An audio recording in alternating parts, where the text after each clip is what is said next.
Hi, இன்றைக்கி எங்கே வந்திருக்கோன்னு பார்த்தீங்கன்னா, அபுதாபியில் இருக்கக்கூடிய டெம்பிளுக்கு தான். செக்கிங் முடிச்சுட்டு அப்படியே உள்ளே வந்தாச்சு. நாங்கள் வரும்போது டைம் பார்த்தீங்கன்னா எபோவ் 6:30 ஆகிடுச்சுங்க. அப்படியே கொஞ்சம் மேலே வந்தீங்கன்னா லெஃப்ட் சைடில் கங்கா ஆரத்தி 7:30க்கு எல்லோரும் பார்க்க வெயிட் பண்ணிகிட்ருக்காங்க பாருங்கள். சரி, நம்ம ஃபஸ்ட்டு சாமி பார்த்தரலான்னு சொல்லிட்டு மேலே போனோங்க. மேலே ஃபோட்டோஸ் வீடியோஸ் எடுக்க அலௌடு இல்லை, ஸோ அதை என்னால் கேப்சர் பண்ண முடியல. இங்கே உள்ளே பார்த்தீங்கன்னா 7:30க்கு எல்லா சாமிக்கும் ஒரே டைமில் தீப ஆராதனை நடக்குது. ஸோ நம்ம ப்ரிஃபரபுளாக எந்த சாமி பார்க்கணுன்னு நினைக்கிறோமோ வெயிட் பண்ணி சாமி பார்க்கலாங்க. உள்ளே ஃபுல்லாக ஒயிட் மார்பிள்ஸுங்க.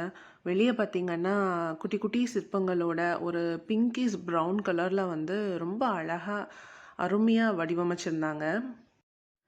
அதுவும் அந்த ஈவினிங் டைமில் லைட் செட்டிங்கோட பெல் சவுண்டு கேட்டுட்டு மனசுக்கு ரொம்ப பீஸ்ஃபுல்லாக இருந்தது. ஓகே, பாய்ங்க. இனி அடுத்த வீடியோவில் பார்க்கலாம்.